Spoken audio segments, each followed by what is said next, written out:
All right, we're live. Let's get this show on the road. Hey everybody, the Windy City Ghostbusters. We're excited to present the preeminent show focused on the charitable side of ghostbusting. We're meeting incredible people from all over the world that dress in their khaki-covered exterminator jumpsuits, lugging around magic backpacks, all in the name of putting smiles on faces and helping people. And we're looking to find out what makes them tick and see if they can answer the question, why we bust. I am your host, Patrick Calvert, and joining me, as always, is the central nervous system of our show, ensuring we're broadcasting loud and clear over Twitch, Facebook, and YouTube. And also, we've got Bob Anderson with us, who helps make sure that we're on all the major podcast apps like Apple, Spotify, and Stitcher. But helping us out for Twitch, Facebook, and YouTube today, our producer, James Norman. James, how are you doing today? I am wonderful. How is everybody else? Fantastic. I've got an ice rink as a driveway here in January. Exciting. Yeah, just have that battle in my head of, do I shovel and make this worse or leave it as is? But so yeah, that's Chicago life, and I've got the dog, so I can't put salt all over the driveway. It gets on their paws, and so it is what it is. Life in January, but we're dealing with that. And also, before I get too far along, anybody listening or watching, remember to like us and subscribe on whichever platform you're catching the show. It'll really help out. Leave some reviews. Talk about just how you can't get enough. How you're on your third listen of some of these episodes. Just make sure you like, subscribe, review. Help with our placement with algorithms. And before we get too far along, I want to make sure we let you know we had a cancellation this week. And so we were talking at the end of Steve Szyndrowski's interview last week that we only got about halfway through. We needed to have him back. So what perfect timing. We got Steve back. Did you miss me? We did. I mean, we always such a cliffhanger at the end of last week. And joining us for a little bit of the show, we have Bob Anderson, everybody's favorite paranormal. Well, are you a paranormal influencer, Bob? What's that's your a title good at question. this point? I am a paranormal radio talk show host, podcaster, investigator, researcher, internet personality, professional wrestler, aficionado, and really bad video game player on my Twitch channel. Did I nail all? Oh, and I'm also a Ghostbuster. You got him. And you've got a 5x7 business card to fit all that. It's just a really big business card, and it's actually gatefold. Yeah, that's me. In case people don't know who I am, I was one of the hosts on Why We Bust on our first season. When Kristen wasn't around, I'd be filling in as host, and Why We Bust is actually my creation. I have let Patrick take over. He does really well. I just kind of, these days, my job is to edit the show in the podcast form, and that's my job. I edit the thing, and then I direct the show on the behind the scenes. I don't normally get in front of the camera these days because I go live after this on my Twitch channel. But I heard this was the history of Steve Szyndrowski, and a big chunk of that history is unfortunately with me. So I'm here literally to moderate this to make sure that he doesn't make fun of me too much. I mean, that's pretty much all of my note cards is just ripping on Bob. So, and we have you here so we can see your face as he's ripping on you. So it's great. 10 out of 10. Let me tell you. Wait till he tells you about the time my belt broke in the Los Angeles Mall. It's welcome to the roast of Bob Anderson. Yeah, this is the roast of Bob Anderson. Let me tell you. We're excited to have everyone here. Well, I want to make sure we have plenty of time for Steve. So we're going to do a quick run through of Ghostbusters history this week in Ghostbusters history from January 12th to January 18th. We're going to start off with the bad news, and then we'll move on into the more fun stuff. But on January 11th, so the news broke on January 12th, but January 11th, New York City's favorite mayor, David Margulies, passed away at the age of 78. And he's just one of those great classic character actors that just pops up in films from all sorts of different decades. And still, I did a rewatch of Sopranos last year, and I totally forgot he was in there as Tony Soprano's lawyer. And just I pop every time I see him on the screen. So David Margulies passes away at the age of 78 on January 11th, 2016. Do you guys have any non-Ghostbuster favorite David Margulies, or did I take everyone's favorite David Margulies alternate role as Tony Soprano's lawyer? Oh man, I don't remember any. To be honest with you. Great tribute, Jim. Yep, I'm a horrible human being. Solid tribute to the man's passing. I was giving you guys plenty of time to pull up IMDb really quick. But how'd you know that's exactly what I was doing? That's exactly what I'm doing right now, but I'm at least being honest about it. He would do a lot. You'd see him pop up a lot on like TV show, like one-offs on a TV show too. There's got to be a Murder, She Wrote that he was on in the 80s. Everybody was on that show. It was the Law and Order of its time. Oh man, he's in Ace Ventura. Is he really? I haven't seen Ace Ventura probably since 1995. It says he's listed as the Doctor. Well, we're all going to pause the show and watch Ace Ventura right now. And then we'll all come back. This is I'm now not gonna lie become to an you. Ace Ventura live stream. That's. I've heard worse ideas in my life. Let me tell you. And what's funny to bridge that is that movie also has another Ghostbusters character actor in it, the librarian. Oh wow! Well, I guess we do have mom. to. We will have to watch this at some point. So, I would enjoy a live stream where we're surprised at whatever random movie appears on the screen. But so let's. Well, I did say we're gonna take a brief dive into history. So let's move on to the next one. January 15th, 1977, Bill Murray debuted on SNL.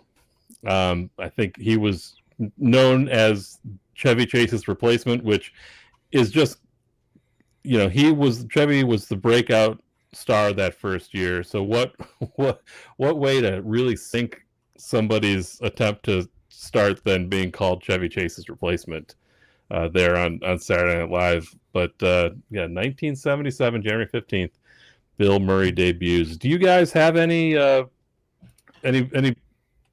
favorite Bill Murray Saturday Night Live moments? Because he's got from the cast, but he's been a host so many times too. Yeah, he did he did a bit called the Nerd Prom, where it was where he was basically he was a nerd going to prom, and it was just classic Bill Murray. That's a reoccurring character. There are a few fun. Yeah, he does a bunch of great skits in that character, and he just nails it. If you love or if you appreciate Bill Murray's character in Caddyshack, you will find that a very understated and nuanced performance compared to him as the nerd on Saturday Night Live. So yes, that's a good one to dig up. James, Bob, do you have any top Bill Murray moments? I have a feeling SNL? him and I are going to have the same answer. The one that I will always remember first, top of everything, would be the one where he did Nick the Lounge Singer and sang the lyrics to Star Wars. Yes. Yeah, I think that has to be his most universally known classic SNL. Oh, thing, absolutely. Yeah. That's- that was big. In the pre-internet days, I remember as a kid knowing that scene. So somehow it was able to permeate even when it hadn't been aired in 30 years. Bob, I'm sorry, I didn't mean to step on your toes. Oh, what are you talking about? This is just how I pose when I'm on camera sometimes. You look like a floating head, and it's amazing. I've been having technical difficulties with my normal webcam. I'm gonna So start I'm calling on you my- Jambi. What's that? I'm gonna start calling you Jambi. Bombi? Ooh, Jambi. that's better. No, my answer is the same as Norm, singing Star Wars, because let me tell you, there's days when I prefer that over the actual Star Wars theme. Just saying. And why are a bunch of nerds knocking on my window right now, ready to get me with pitchforks? I mean, I think we've all just kind of overlooked his greatest Saturday Night Live moment, though, of when he punched Chevy Chase behind the scenes. Yeah, that's a classic. That who tells it? There's is it a Stern interview? Somebody tells that story. Yeah, it's In quite depth. a few places, but yeah. But I think what's the background there that Jim Belushi was kind of stirring the pot, As usual, yeah. yeah, trying to get both of them at each other there. Well, they put their differences aside enough to still do Caddyshack a few years later there. But I think my favorite Bill Murray moment is he does an address to the audience. So his first year is a bit of a slow start, and he's not getting a lot of time. He's mostly kind of appearing at the end credits and waving. And they actually gave him a monologue bit, like a 2 or 3 minute monologue bit, where he apologizes to the audience for not being funny and please please with them to laugh at absolutely everything he does, so he can get a little bit more screen time since he comes from a large family that needs the money. But that is that's one that I love, because you don't. It's hard to think of a time when Bill Murray was not, a big name and was not, considered a comedic treasure. Yeah, it's before he hit. So Before he truly hit. So January 15th, 1977, Bill Murray's debut. And January 15th, 1988, 11 years later, not as big of a impact on the comedy world, but Dan Aykroyd's The Couch Trip was released, and some big names in this one. And I will say, and if our audience has been following along, I thought I knew a lot more of kind of the back catalog of Dan Aykroyd's career, and I'm realizing how much I didn't know. But Dan Aykroyd's The Couch Trip, co-starring Walter Matthau and Charles Grodin. So those are 3 big names in there, and I like the premise. It's Dan Aykroyd plays a patient in a mental institution who gets an unexpected shot at freedom when he's mistaken as the colleague of his psychiatrist, doctor. So he's able to sneak out of the mental institution and pose as that psychiatrist on a radio show in LA, where he gains a following and even befriends an eccentric homeless man played by Walter Matthau. But his good times are threatened when his doctor discovers the ruse. So I like the premise. That's going immediately on my watch list. I've never heard of it, man. It's a $19 million budget.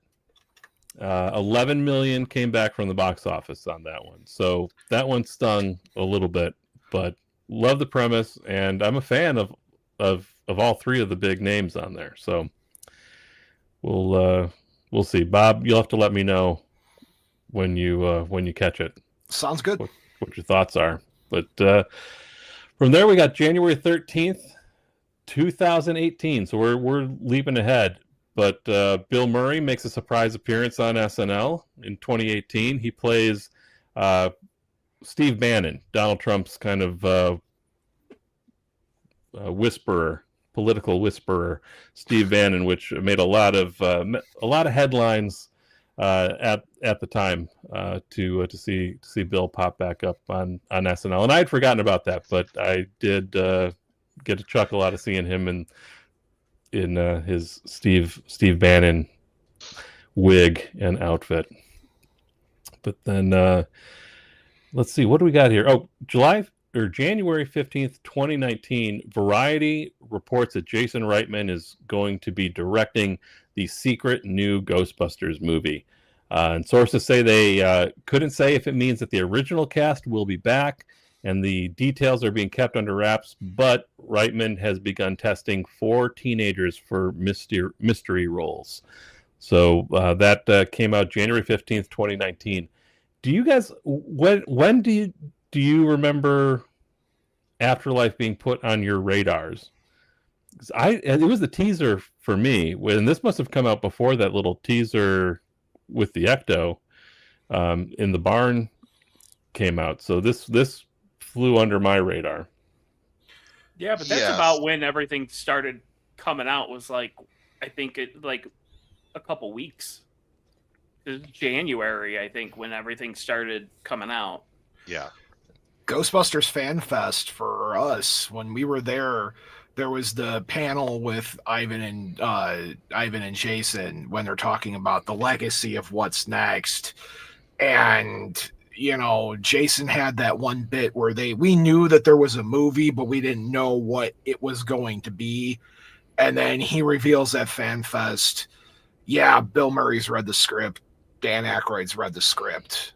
Sigourney Weaver has read the script. Annie Potts. He went down the line, right? And he's like, "That's all I could tell you." So at that point, that was when like ears perked. You know, I love Answer the Call just as much as anybody else. I like it a lot, but getting a notice that from Jason and Ivan Reitman themselves that hey, we're doing something again. That hits home for people who were looking for that original film to get a good wrap up, which I think Afterlife was perfect for a wrap up of a trilogy, in my opinion. Yep. Yes, it could have ended there. I'm enjoying that it didn't. Oh no, I agree, but now we look towards the future, right? Absolutely. But yeah, that was, oh man, just an exciting time. Hard. I said this before. It's hard to believe that those drought times were there after living through the past 5 years with just how active this franchise has been. But yeah, that was January 16th, or excuse me, January 15th, 2019. And there was some, real quick, January 16th, 2024 was the day that the Empire magazine cover story on Frozen Empire hit, and everybody started to see the extra pictures on the set with Annie Potts in uniform and everybody running through the firehouse and things along those lines. So that was a exciting time to start seeing some extra glimpses into the Frozen Empire movie that came out, and I was happy with it, and I've seen it several times since. So that was January 16th, 2024. Busy time.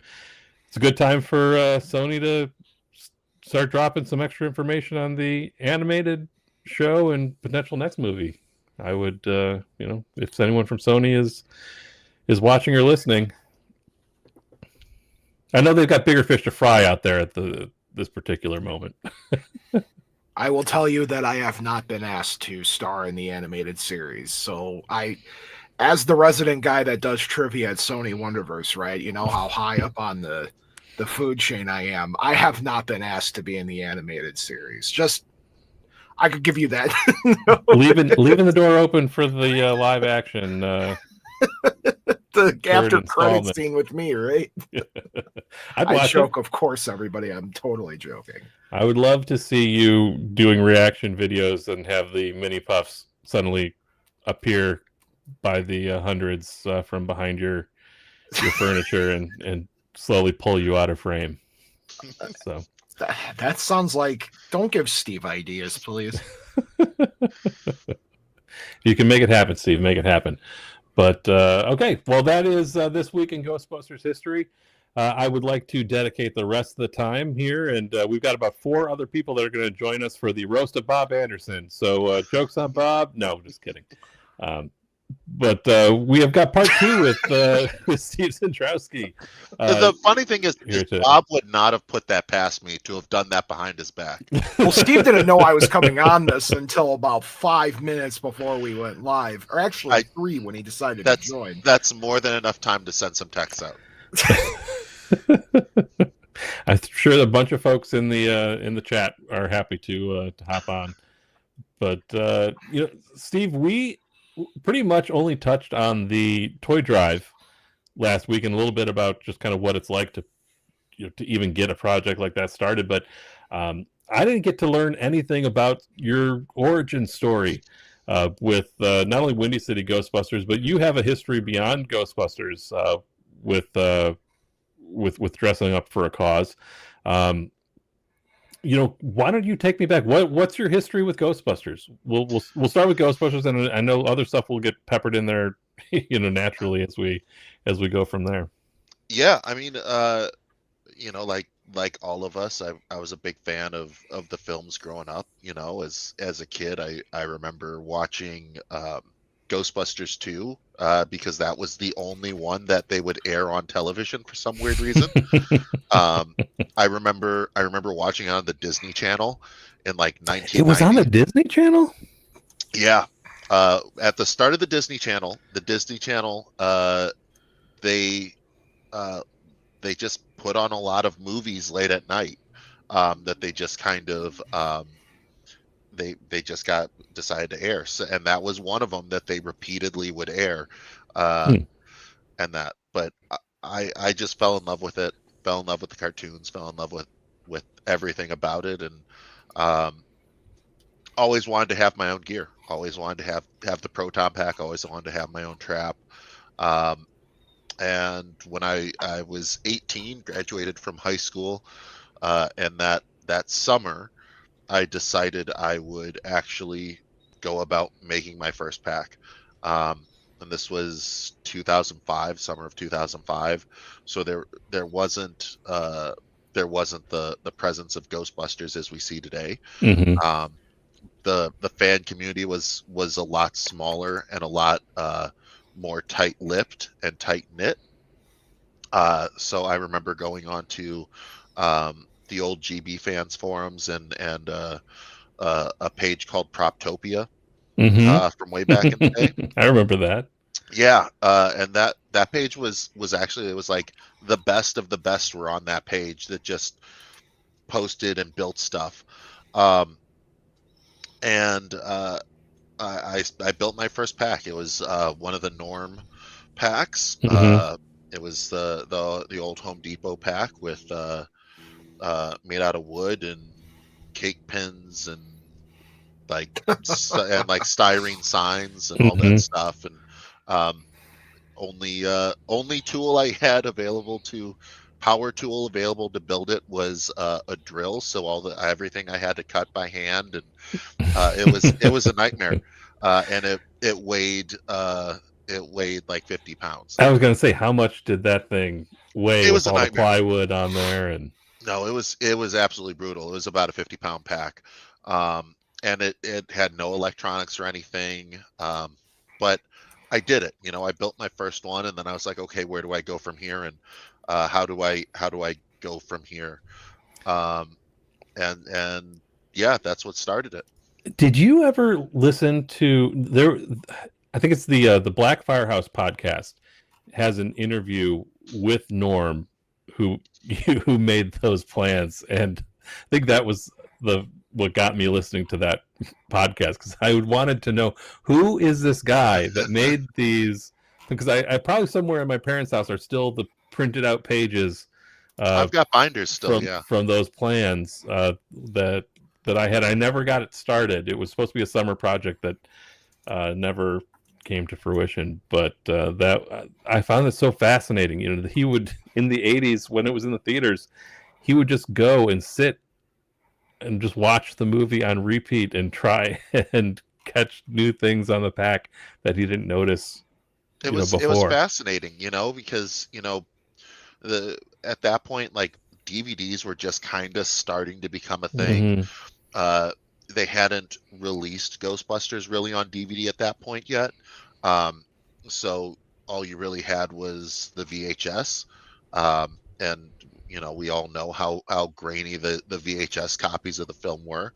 And not to mention that if you didn't, the aspect ratio on all of them were off as well. Mm-hmm. So it made catching certain details a lot harder.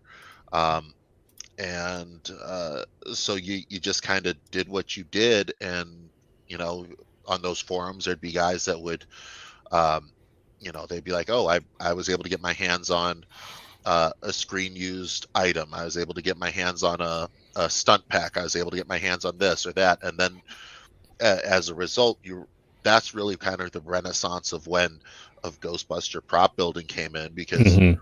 you were able to actually now start to get real physical measurements of things and be like, oh, this isn't what we thought it was, it's actually this, or what we Mm-hmm. thought was a sharp angle was actually had more of a curve to it. And it was a really fun time to be a Ghostbuster and be getting into the hobby. Yeah, it's crazy that it sparked interest that lasted long enough to to get to that stage where people were still wanting to make the props. Yeah, so, I mean, so many decades after it came out.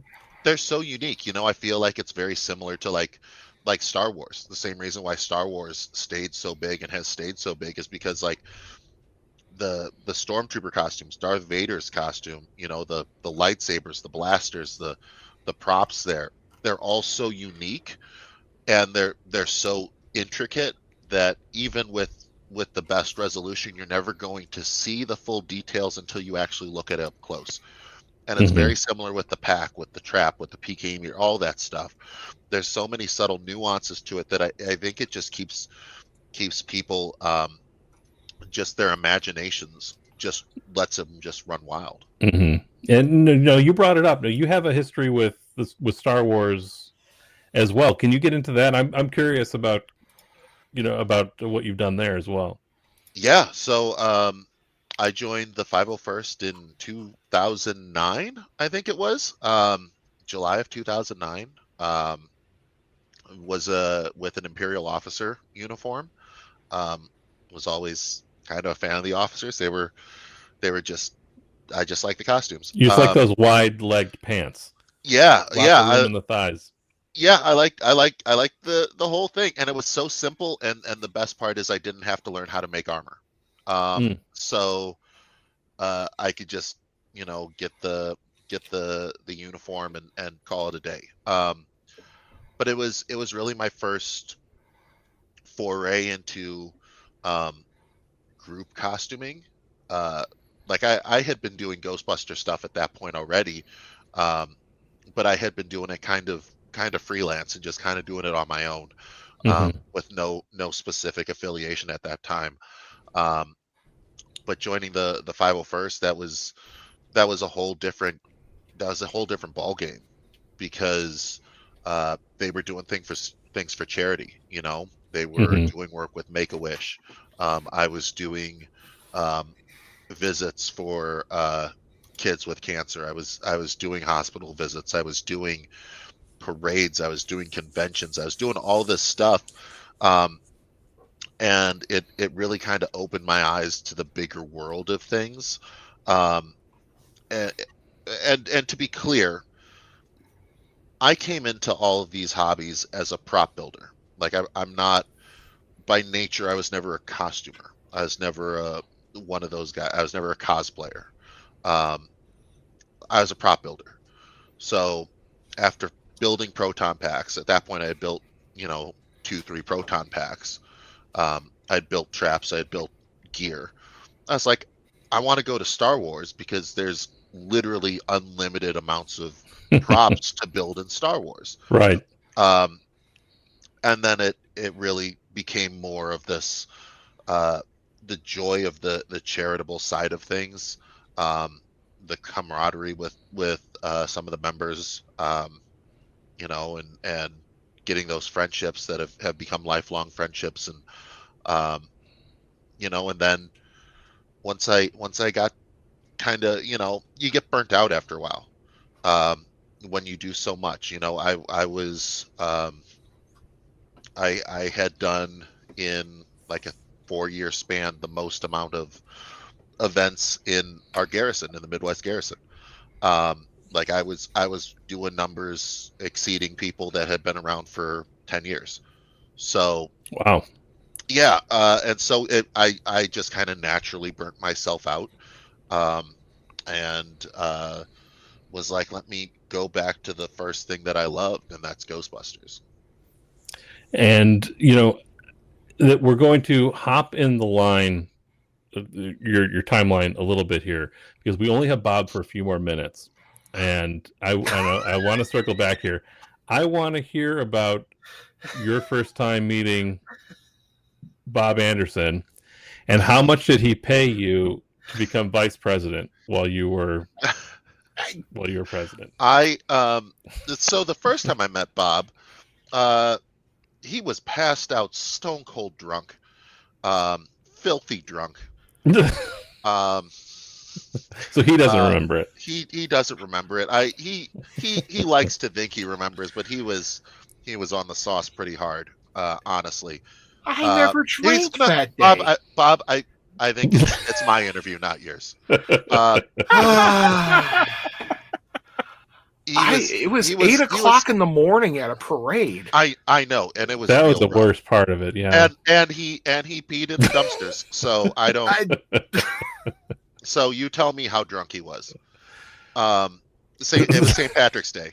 It was St. Patrick's Day. So I guess he has a pass, but yeah, we've been brothers and best friends ever since. And as for him being my vice president, in all seriousness, there was no one who I would have rather had as my vice president besides Bob. I tease him, I razz him and rib him a lot. But he's my brother. He's truly my brother. A lot. It's like the scene from, I think it's the Great Muppet Caper, where with the picture of Kermit and Fozzie in the newspaper, and it just says, "Two brothers make it big," and that's and it's a bear and a frog, and that's us. Yeah. So, yeah, he was a phenomenal vice president for the team for many years, even before me, and I wouldn't have been able to have done everything that I did as president if I didn't have him on my side. Well, that's probably the sweetest thing he's ever said about me, and I'm still here to hear it, baby. And it's recorded, so we yeah, I remember. It's the nicest thing I haven't said behind your back. Bob, what do you remember about Steve? That he was the tallest. Just remember, you can get canceled very easily. Continue. The first time I saw Steve, he was driving an Ecto at the time, and I remember being like, "That is the tallest man I've ever seen fit into a tiny station wagon." And then I remember we went to Navy Pier and then promptly got kicked out. That's a story for not this show. And Steve was able to save us by letting Nick Fury kicked us out, for the record. Nick Fury, director of security, Nick Fury. We had to go store the gear, and Steve's like, somebody can help me out. I gave him $5 towards parking, and Steve looked at me and looked at the $5, and he's like, no one else offered to give me money. Thank you. Which is true. Absolutely. And then after that, Steve was the second real time that Steve and I ever really hung out was Northwest Indiana Comic-Con in 2016. And I was with the South Shore Ghostbusters at the time, one of the groups I founded before I was with Windy City. And Steve showed up to NWI and he said, "Hey, man, I'll come help work your guys' booth for a little bit if you can help me out with a badge." We gave him a badge. He came in and worked the booth. And Steve was nice enough to hang out with us while we had to go do like a public thing on a stage or something that we had to do. And I remember coming back and being like, we were talking, I don't remember what it was, but the concept of wrestling came up. And Steve and I literally 3 days after had a 3.5 hour long phone call. And after that, it was only 9 years now, and that was like 3 days into us really conversing. That was the conversation of us rebooking the higher power angle, wasn't it? Oh no, I believe we were talking about. Or was this rebooking Invasion? This would have been rebooking Invasion / the Ghostbusters audio drama calling the hotline, and you and I coming up with skits for the I remember that Ghostbusters tech hotline for hours. That would have been hot. That would have been so good. Can I plug my stream real quick before I go? No, absolutely. I don't know. Can you? Well, you can't kick me out. So, I mean, I can. Jim, you heard him. So real quick, guys, here in about 25 minutes, I'll be streaming over on my Twitch. Norm's going to go raid that for us so you guys can watch me when you're done here.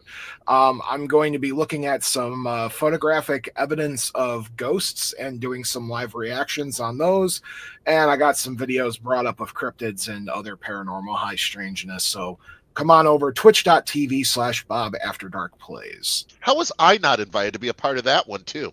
Because we're gonna have I don't know, because the Twitch collaboration thing doesn't work well on StreamYard like I want it to, because I have to pay attention to things, and they haven't integrated collaboration projects yet.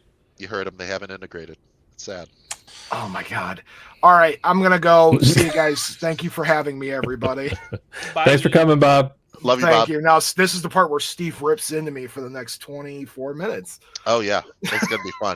And James and I. Yeah. Bye, everybody. Thanks, Bye. Bob.